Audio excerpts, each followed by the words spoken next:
प्रिय मित्रों, जय श्री कृष्ण। मैं हूं आचार्य डॉक्टर विष्णु कुमार मिश्रा और आपका इस खास एपिसोड पर बहुत बहुत स्वागत करता हूं, अभिनंदन करता हूं।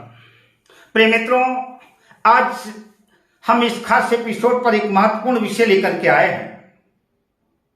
आज हम आपसे इस वीडियो पर चर्चा करेंगे जन्म कुंडली में चंद्रमा से बनने वाले दोषों को लेकर के। जन्म कुंडली में अगर चंद्रमा दूषित हो जाता है, चंद्रमा अगर खराब हो जाता है, तो समझ के चलिए कि जीवन में हमको कई मुश्किलों का सामना करना पड़ता है, जीवन में कई परेशानियों से हमको दो चार होना पड़ता है।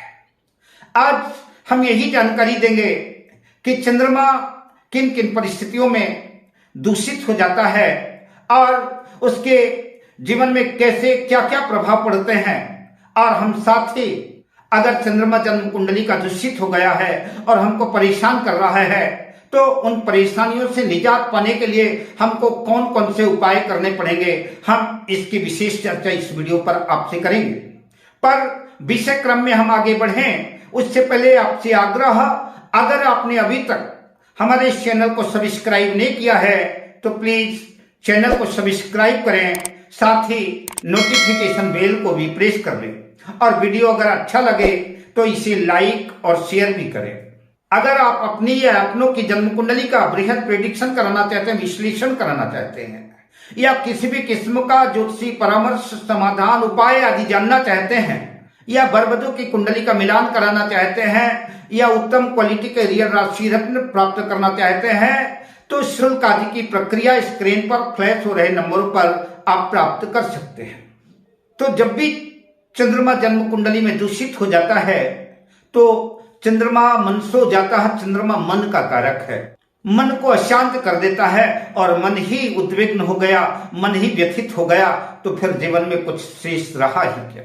तो जो चंद्रमा से बनने वाला दोष है उसमें हम सबसे पहले नंबर पर रखते हैं केमद्रुम योग। केमद्रुम योग, केमद्रुम योग बनता कैसे है, हम इसकी चर्चा आपसे करते हैं। जन्म कुंडली के 12 भाव में किसी भी भाव पर, जन्म कुंडली के 12 भाव में किसी भी भाव पर चंद्रमा अगर अकेला हो, चंद्रमा के साथ में कोई ग्रह ना हो, और चंद्रमा के आगे वाले भाव में भी और पीछे वाले भाव में भी सूर्य, राहु और केतु को छोड़ करके अगर कोई ग्रह ना हो, तो यह केमद्रुम दोष बन जाता है। यह जीवन के विभिन्न क्षेत्रों में असफलता प्रदान करता है, भयानक दरिद्रता का भी कारण है।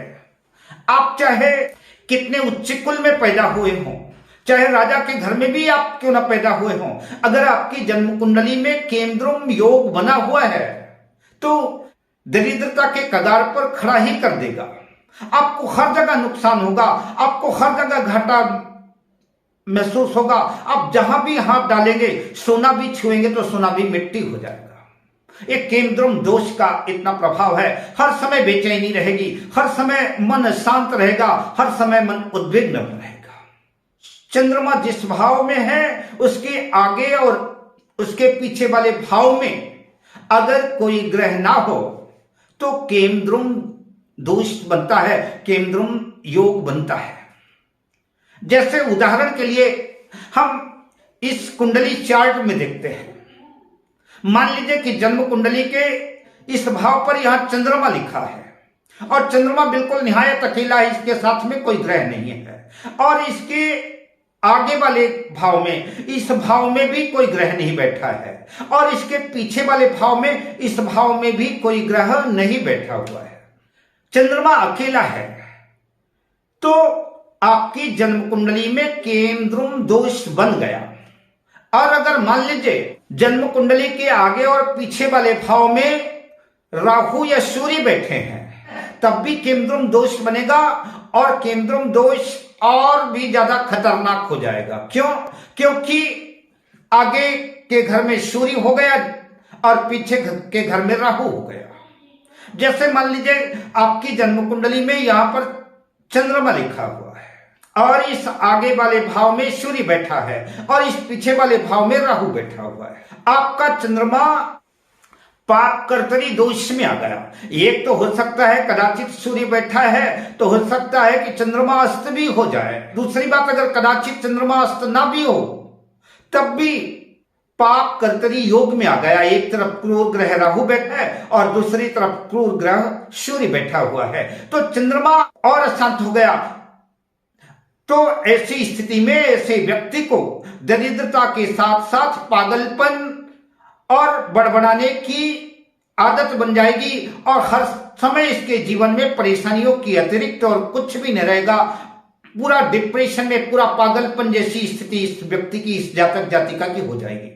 खासतौर से अगर ये केमद्रुम दोष किसी महिला की जन्म कुंडली में बनता है तो ऐसा समझ के चलिए कि उसके जीवन में कई प्रकार की विघ्न बाधाएं आएंगी। न तो वो घर की रहेगी न घाट की रहेगी।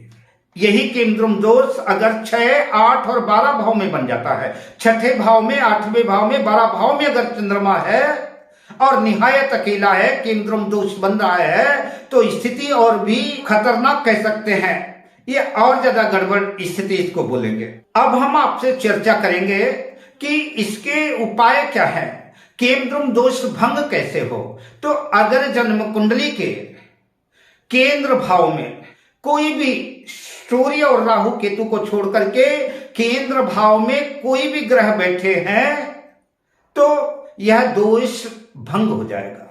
मान लीजिए कि 12वें भाव पर चंद्रमा बैठा हुआ है, 12वें भाव पर केमद्रुम दोष बना हुआ है, तो अगर आपकी जन्म कुंडली के तीसरे भाव पर कोई गुरु बैठा हुआ है, शुक्र बैठा हुआ है, बुध बैठा हुआ है, 6ठे भाव पर बैठा हुआ है, या कि आपके 9वें भाव में बैठा हुआ है, 12वें भाव के ये केंद्र भाव कहलाएंगे। अगर चंद्रमा जहां बैठा है वहां से केंद्र भाव पर कोई भी राहु केतु को छोड़ करके ग्रह बैठे हुए हैं तो आपका यह दोष भंग हो जाएगा। कहीं से भी बलवान गुरु की अगर दृष्टि चंद्रमा पर पड़ जाती है तब भी यह केमद्रुम दोष भंग हो जाएगा। तो जन्म कुंडली में यही केमद्रुम दोष अगर राहु केतु के नक्षत्र में आ जाए तो भी स्थिति खतरनाक हो जाएगी। यही केमद्रुम दोष अगर उग्र या तीक्ष्ण नक्षत्र में आ जाए तब भी स्थिति और खतरनाक हो जाएगी। तो केमद्रुम दोष जन्म कुंडली का एक किस्म का अभिशाप है। चंद्रमा जब भी जन्म कुंडली में अकेला हो जाता है, भले अपनी उच्च राशि वृष राशि में ही क्यों ना हो, लेकिन अगर केमद्रुम दोष में है तो कुछ न कुछ उसका प्रभाव निश्चित रूप से पड़ेगा ही पड़ेगा। ऐसे व्यक्ति को जीवन में कई बार आर्थिक संकट, आर्थिक उतार चढ़ाव का सामना करना ही पड़ेगा। मैं चंद्रमा के दूसरे दोष की चर्चा आपसे करूंगा। चंद्रमा का जो दूसरा जन्म कुंडली का जो दूषित होने का सबसे बड़ा जो दूसरा योग है वो चंद्रमा राहु केतु के प्रभाव में आ जाए। चंद्रमा की युति राहु के साथ या केतु के साथ जन्म कुंडली के 12 भाव में किसी भी भाव में अगर यह ग्रहण दोष बनता है, राहु केतु चंद्रमा के साथ जन्म कुंडली के किसी भी भाव में रहते हैं तो इसे ग्रहण दोष कहेंगे। इसे पितृदोष भी कहते हैं। सूर्य के साथ भी राहु केतु रहे तब भी पितृदोष बनता है और चंद्रमा के साथ भी राहु केतु रहे तो पितृदोष बनता है। तो जन्म कुंडली में यह पितृदोष हुआ, इसे ग्रहण दोष भी कहते हैं। ग्रहण का मतलब यह है कि राहु ने चंद्रमा को ग्रसित कर लिया। और चंद्रमा क्या है? चंद्रमा मनसो जाता, चंद्रमा आपका मन है। अगर आपकी जन्म कुंडली में चंद्रमा को ग्रहण लगा हुआ है तो आपका मन सदैव अशांत रहेगा। सब कुछ आपके पास बड़ी सुंदर राजयोग हो, सब कुछ हो, किसी चीज की कमी ना हो, लेकिन कोई ना कोई ऐसी समस्या आपके सामने बनी रहेगी कि आपका मन सदैव व्यथित रहेगा, आप सदैव अशांत रहेंगे। तो ग्रहण दोष आपको अशांत करता है। जन्म कुंडली के जिस भाव में ग्रहण दोष बना हुआ है, पितृदोष बना है, उस भाव से संबंधित भी परेशानियां बार बार आपको झेलनी पड़ेगी। यह ग्रहण दोष अगर चंद्रमा राहु केतु के नक्षत्र में है या शनि के नक्षत्र में है या चंद्रमा अपनी नीच राशि में है और ग्रहण दोष लगा हुआ है या छठे, आठवें और 12वें भाव के स्वामी के नक्षत्र में चंद्रमा है तो स्थिति और भी स्फोटक हो जाएगी, स्थिति और खतरनाक हो जाएगी, मामला और अशांत हो जाएगा। ऐसी स्थिति में पागलपन और डिप्रेशन जैसे दौरे भी पड़ सकते हैं। जिनकी भी जन्म कुंडली में चंद्रमा पीड़ित है, चंद्रमा के साथ राहु केतु है, ग्रहण दोष बना हुआ है, उन्हें हर काम में असफलता मिलेगी। कोई भी काम करने जाएंगे और लगेगा कि काम बनते बनते बिगड़ जाता है।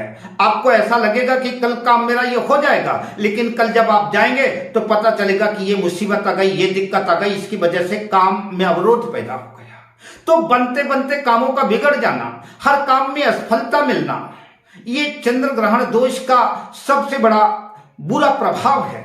ऐसा व्यक्ति सही समय पर सही निर्णय नहीं ले पाता, सही डिसीजन नहीं ले पाता, उसकी वजह से भी ढेर सारे उसके काम बिगड़ जाते हैं, क्योंकि चंद्रमा है मन।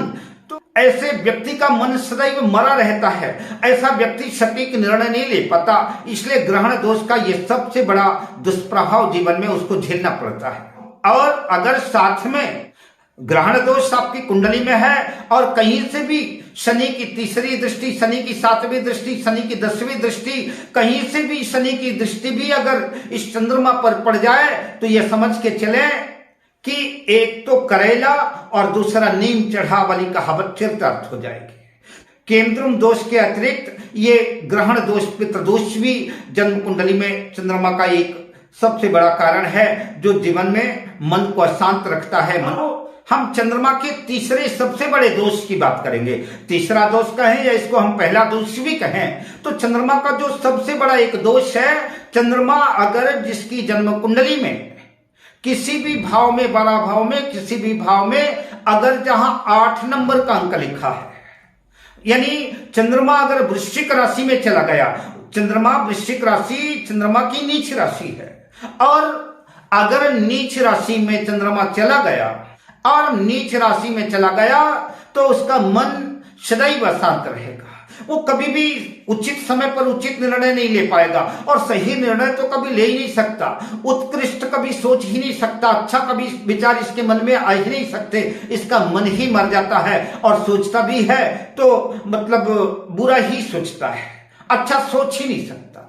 खासतौर से चंद्रमा नीच राशि में हो और नीच राशि के साथ राहु केतु के प्रभाव में हो, मतलब गंदे काम ही करेगा, कभी अच्छा काम ये जीवन में कर नहीं सकता, और एक एक पैसे के लिए आप मोहताज रहेगा। इसका कुछ ऐसा कारण बन जाए कि इसको जेल जाने तक की भी नौबत आ जाए, और न ये घर का रहता न घाट का रहता। तो चंद्रमा अगर नीच राशि में है तो इसके हमेशा निकृष्ट विचार आएंगे, उत्कृष्ट विचार इसके जीवन में आ ही नहीं सकते, और इसका मन अशांत और अस्थिर रहेगा। उपायों की चर्चा हम वीडियो के अंत में करेंगे। नीच राशि वाले चंद्रमा और राहु केतु से अगर जुड़ गया है, शनि की दृष्टि आ गई है, तो इसको मानसिक अशांति और डिप्रेशन का शिकार, पागलपन की स्थिति बार बार आने की संभावना बन सकती है। चंद्रमा से बनने वाले अगले दोष की बात करते हैं। वो जो चंद्रमा से बनने वाला अगला दोष है उसको कहते हैं शकट दोष। शकट दोष जिसकी जन्म कुंडली में बनता है, तो चंद्रमा जहां पर भी है, चंद्रमा से उसके छठे भाव में, चंद्रमा जहां से है वहां से गिनिए, वहां से अगर छठे भाव में गुरु है या 8वें भाव में गुरु है तो जन्म कुंडली में शकट दोष बनेगा। मान लीजिए कि आपकी जन्म कुंडली में चंद्रमा यहां पर लिखा हुआ है, चंद्रमा यहां पर स्थित है आपकी जन्म कुंडली में, ये छठा भाव है। अगर यहां पर गुरु बैठा हुआ है, चंद्रमा से छठे भाव में गुरु बैठा हुआ है, तो आपकी जन्म कुंडली में शकट दोष बन गया। या तो आप चंद्रमा है वहां से 8वें भाव पर गुरु है, तब भी जन्म कुंडली में शकट दोष बन गया। तो और ऐसे व्यक्ति को कई बार आर्थिक नुकसान उठाना पड़ेगा, और आर्थिक उतार चढ़ाव ऐसे व्यक्ति के जीवन में आता ही रहेगा। हर महीने गोचर में कम से कम 2 बार शकट दोष बनता है। तो जो लोग बहुत बड़े इन्वेस्टमेंट करते हैं, जिनका टर्नओवर बहुत बड़ा रहता है। ऐसे लोगों को चाहिए कि अपने जन्म कुंडली का गोचर देख ले, और गोचर में जब सकट दोष बन रहा हो, चंद्रमा से छठे और आठवें गुरु हो, उस समय कोई बड़ा रिस्क नहीं लेना चाहिए, कोई बड़ा इन्वेस्टमेंट नहीं करना चाहिए। अब हम चंद्रमा के बनने वाले अगले दोष की चर्चा करेंगे, वो है विष दोष।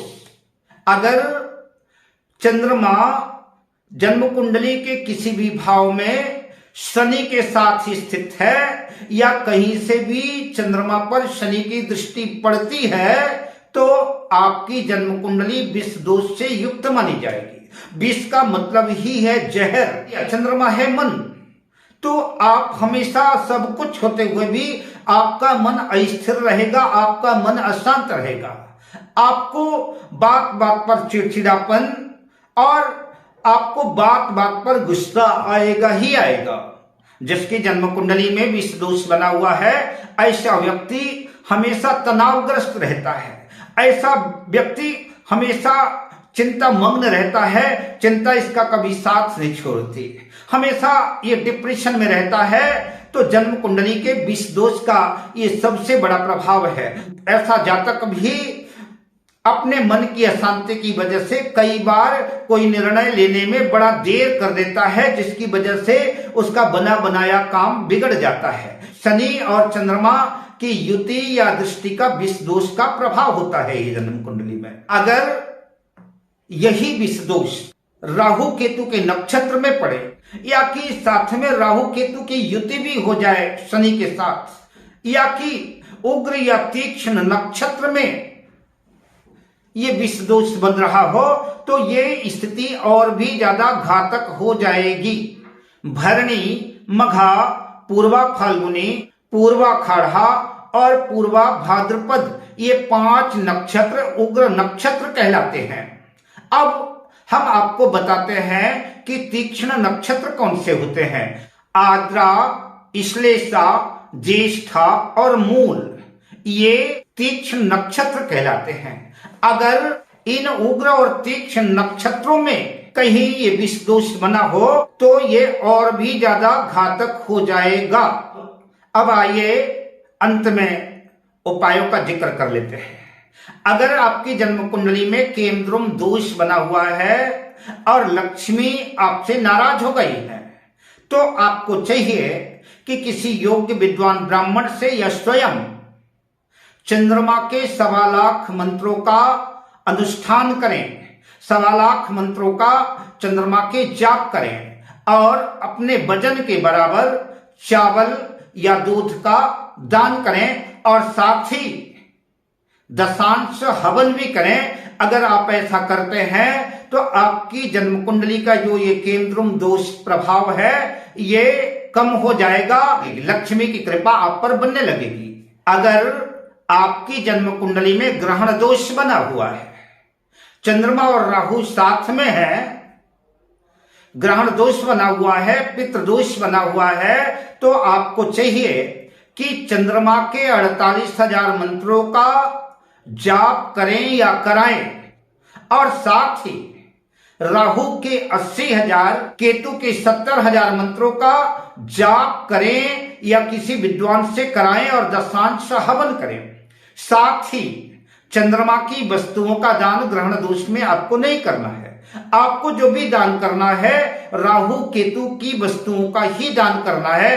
अपने वजन के बराबर राहु केतु की वस्तुओं का, अनाज का दान आपको करना होगा, तो ग्रहण दोष से आपको मुक्ति मिलेगी और आपका मन आपका सटीक निर्णय लेगा, और सही समय पर आप सही सोचेंगे और सही निर्णय लेंगे, और सफलता आपके कदम चूमेगी।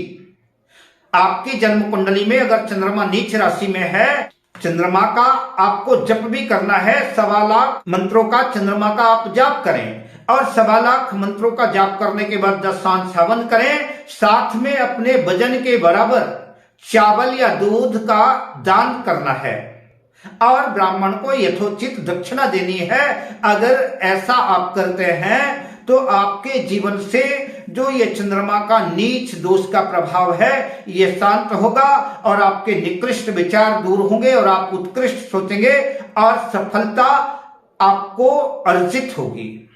अगर आपकी जन्म कुंडली में सकट दोष उपस्थित हुआ है, सकट दोष बना हुआ है, तो सकट दोष के उपाय के लिए आपको चंद्रमा और गुरु दोनों के मंत्रों का जाप करना है, लेकिन दान आपको गुरु की वस्तुओं का करना है, चंद्रमा की वस्तुओं का दान नहीं करना है। अगर आपकी जन्म कुंडली में विष दोष बना हुआ है तो विष दोष के लिए आपको शनि और चंद्रमा दोनों के मंत्रों का जाप कराना होगा या करना होगा और उसका दशांश हवन करना होगा, लेकिन दान आपको शनि की वस्तुओं का ही करना होगा, चंद्रमा की वस्तुओं का दान नहीं करना है।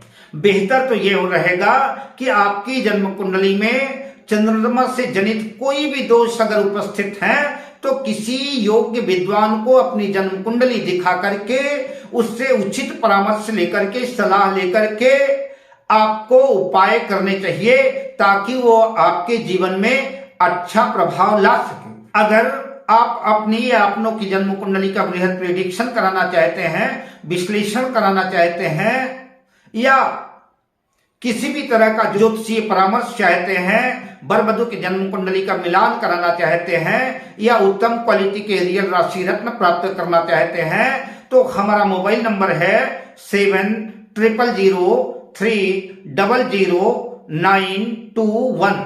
हमारा दूसरा मोबाइल नंबर है 9584702101। शुभकामनाओं के साथ, जय श्री कृष्ण।